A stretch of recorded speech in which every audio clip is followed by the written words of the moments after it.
Mesdames et messieurs, bienvenue dans ces magazines Diplomatie. Dirigeons-nous au Kenya.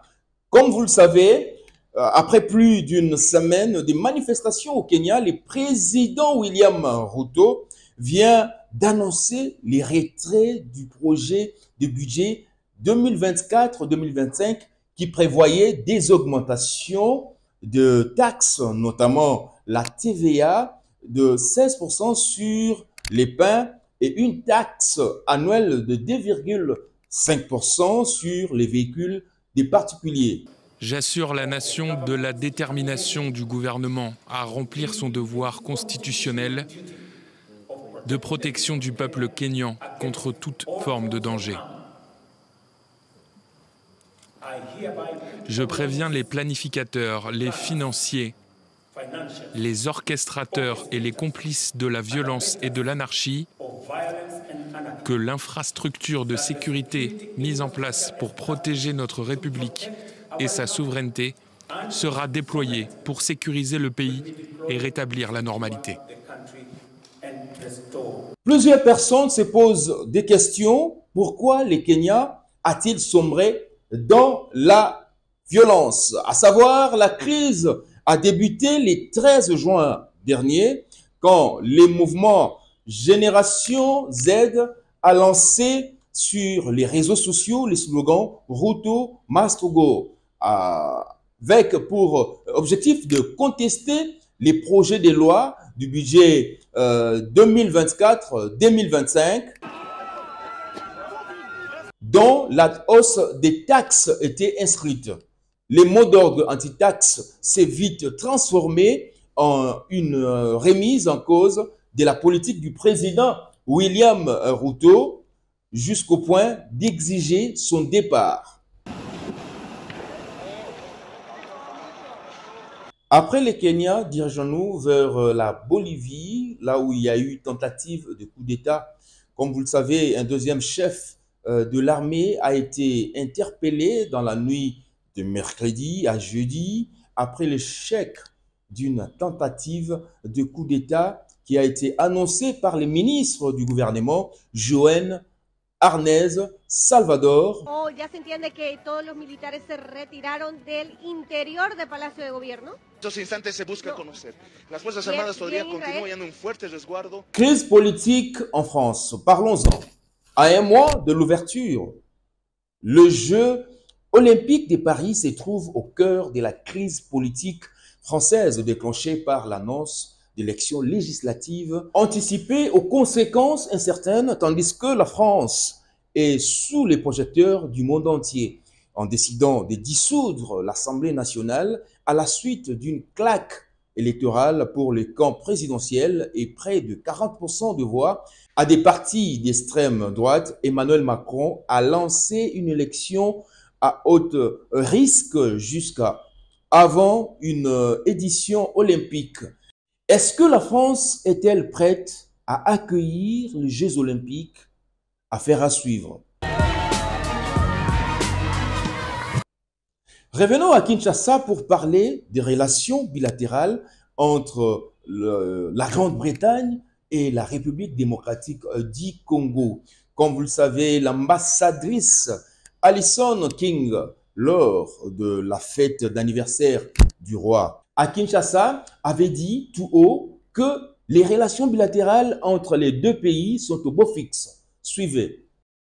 D'entrée le jeu, l'ambassadrice du Royaume-Uni a d'abord félicité le nouveau gouvernement souminois. Elle a ensuite partagé sa réflexion sur 3 points. La RDC pays solution, la présence britannique dans l'est de la RDC pour aider les victimes de viols et de guerre en général, aussi les relations bilatérales entre les deux pays. La RDC est importante pour le Royaume-Uni et pour le monde entier. Le président de la RDC a souligné l'importance de ce pays en tant que pays solution, dont l'avenir est vital pour celui de l'humanité. Et bien sûr, imaginez ce qui pourrait résulter d'une paix durable dans le bel est de ce pays, en lieu et place de la terrible violence que nous connaissons aujourd'hui. Les possibilités sont là et elles sont passionnantes. Et j'espère que le Royaume-Uni pourra jouer son rôle en accompagnement les dirigeants congolais pour apporter un changement transformateur. Invité d'honneur, le ministre de la Communication et Médias a introduit son message par une petite anecdote. La République démocratique du Congo, avec le président Félix Antoine Tshisekedi Tshilombo, a amorcé le décollage. Mais vous savez, lorsque vous démarrez une voiture, surtout pour ceux qui ont des véhicules diesel, vous démarrez, vous attendez un peu le moteur.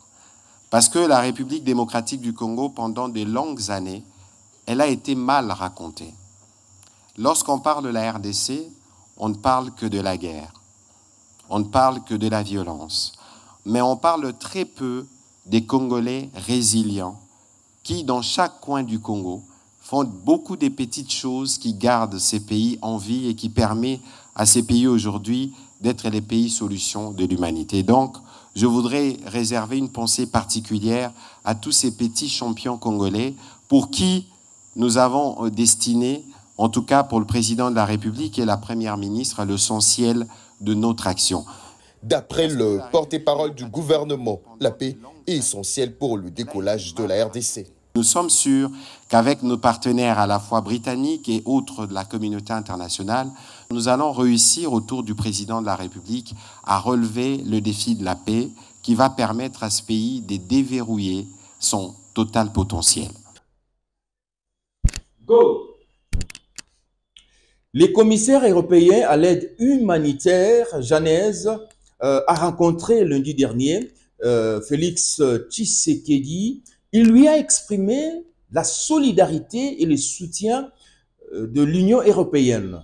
Lui va continuer à apporter l'aide humanitaire à ceux qui en ont besoin, tout en soutenant les efforts des pays. Je suis venu cette fois dans votre pays pour exprimer la solidarité et le soutien de l'Union européenne au peuple congolais, notamment au peuple qui souffre dans l'Est de la République démocratique du Congo. Et nous avons échangé avec le chef de l'État, le président Tshisekedi, sur ce sujet. Il a souligné les causes profondes du conflit là-bas.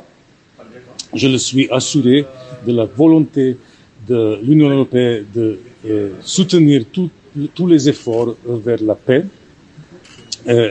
Pendant ce temps, l'Union européenne va continuer à fournir l'aide humanitaire aux populations qui en ont besoin.